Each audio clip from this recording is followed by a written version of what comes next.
Welcome everyone. Today's April 17th, 2018, Tuesday. I'm just gonna go over homework 10 material a little bit and then home project 2 material. Since we covered the homework 10 last week, I'm just gonna go briefly, very briefly over the homework 10 stuff. The first, this chapter we are learning the one sample t-test. So similar to the one we did in the previous chapter when we are using the normal distribution or the z-score to find the standard error, marginal error, the confidence interval. We are doing the same thing, but then we are using the t-test because we don't know that the population distribution is normal or the sample size is very small. So first of all, we cover the confidence interval. Confidence interval is to find the confidence interval, we need to figure out the standard error and the critical value first. Standard error is found by dividing the sample standard deviation and the square root of the number of samples. Then we find the critical value by the confidence level that we set, 95% or 99%. Those are the numbers that we use more often. And degree of freedom, we subtract 1 from the number of samples. Then, with the sample mean, we plus or minus the product of critical value and the standard error to find the confidence interval. And next item is a t-test. Actually, there is a t-test function embedded in R. The first entry of the t-test is the data entry for like an array of numbers or the vectors. The second is a mu, which is your null hypothesis. So you're comparing your sample with the null. And the second entry is the null hypothesis. And the alternative is if we are doing the two-sided test, we put two-sided. If we are finding greater than, we put greater. Also, we can put less. And we specify the confidence level, 95% or 99%. Then we run the t-test. Okay. And to find the t-statistics, well, t-statistics is where your sample is in the t-distribution. So usually we put the mu as null hypothesis. So to find the t-statistics, we subtract the sample mean, which is the mean from our sample, and the subtract by the mu, which is the null hypothesis, and then divide by the standard error. So standard error is also found from here. Another thing we can do is to find the p-value. P-value. To find the p-value, we need to know what our t-statistics is, and whether we are looking for the lower tail or the upper tail, and then degree of freedom. Then we can find the p-value very easily. If you look at this is a result from the t-test, which I ran from here. Oh, this is a little different, but yeah. What did you get that data? Well, yeah, okay, we can just go over that. This is the bike data.csv, which you can find from, I think, in your Canvas. So take this, and then if I open up the bike data, we see these columns with the names on it, and the speed is on the very last column. So why did you do bike data $? That's Well, yeah. I mean, this one is something that I kind of played with, and then it's not really um, correct. But if I put bike data, speed, and I'm gonna run with the mu 25. This is just a sample, just some my belief of our null speed and two-sided test and confidence interval. If I run this, then I get this kind of result. I mean, I've talked about how to find the statistic and then the p-value and the confidence interval. These all the informations are in the result of the t-test function. So this is the t-statistic and degree of freedom and then p-value and then alternative hypothesis. Since we have the p-value smaller than 0.05, then the mean, we can make a conclusion that the true mean is not equal to 25, which is we reject our null hypothesis. And the confidence interval is also written in here. So all this effort or all this command, you can actually find it very simply by running the t-test. But it's also, I think it's a good idea to learn what these are. And also, this is the sample mean. Okay. All right. So this is, I think it's a very brief review. Oh yes, one more thing is to find the sample size. I think we've done things a lot of times. And this is the z star or the Krika value squared times the standard deviation squared divided by the margin of error. Margin of error. Okay. And we always round up the number to find the sample size. All right. Let's go to the project 2 stuff. So I'm going to read in the bike data. I was going to use the survey data for project 2, but then I don't think I have that information yet. Can we know where the bike data is? Sure. Okay. If you go to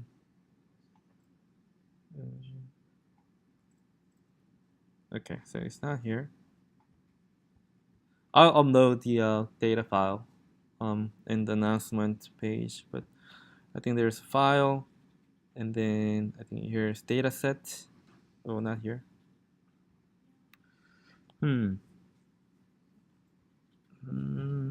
Our example data? No. Okay, I'll upload the file in the announcement page. Okay. Let's go back to our script. Instead of doing this, I'm just gonna see how our bike data is look like. So we have all these columns with different variables. Okay. So in the project, you will need to do you need to perform some kind of test or one sample or comparing two samples or proportions. This is just the things that I'm going to show you is how you pre-process your data before you actually run your test. So let's say that I have this big data set with 121 observation and then 10 variables. I want to pick two variables and then make a smaller data set. How we do that? The first is let's say that I want to make data set with the ID and the speed.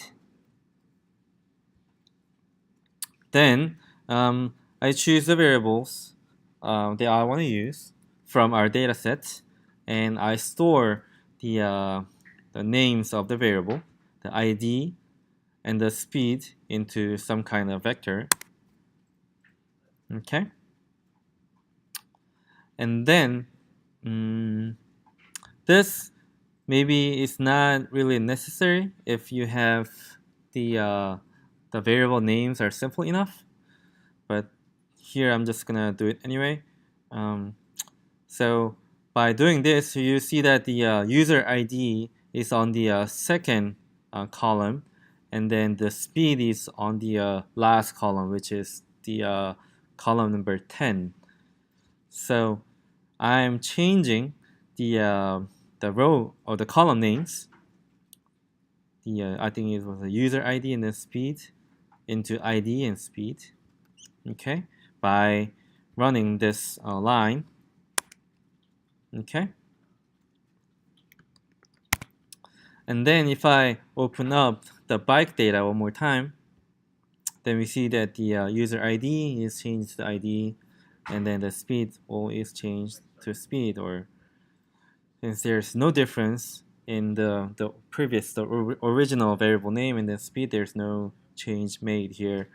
And then I am making a smaller data set from this big bike data set. I'm just going to pick the two variables, which is ID and speed. And you do that by running this line. Okay. So you read it here, there are 121 observations and two variables. So if I open up this data frame, then I can see that there's two columns with ID and the speed only. This way you don't have to deal with a big data set and just make a data set simple as possible. This head data is just outputs the first 6 data entries. Okay, and then it is possible that we see some outlier. There are many ways to remove outliers.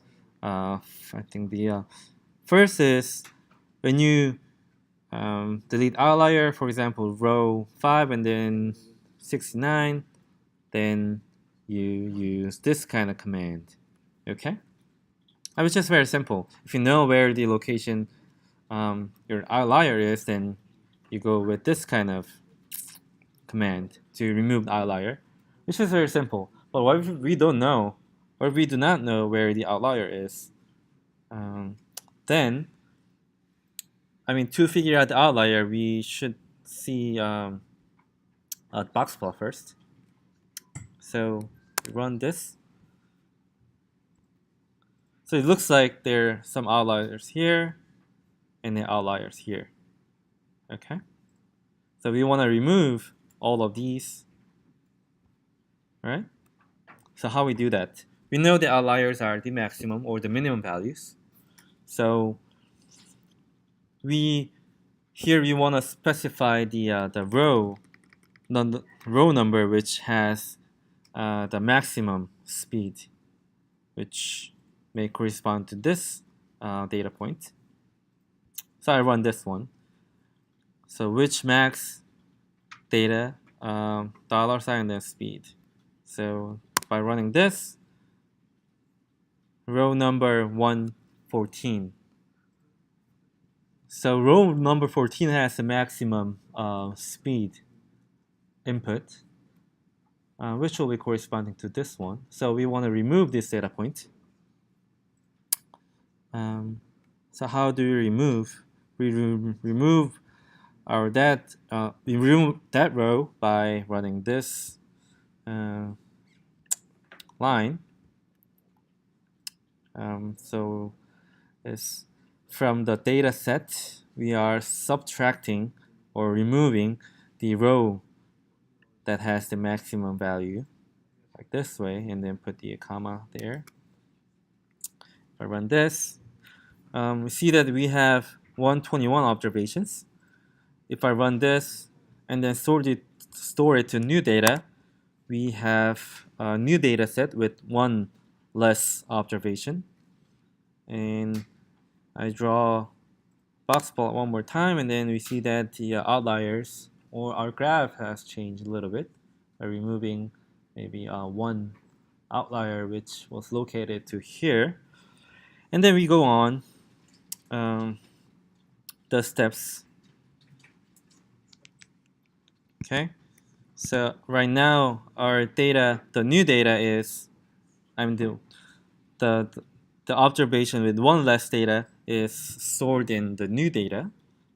So we find again the max of our new data. The row number is 47. Then we run the same command to remove that row and then store to new data. Now we have the new data. The new data set has 119 or one less observation. And we run the box plot one more time. Okay, so we see that the data is getting cleared. I guess we should remove some more outliers. So we copy those lines, and now we have the row number 40 has the max or the outlier, and box plot. Okay, so we need to remove this one and this one. So we run it one more time.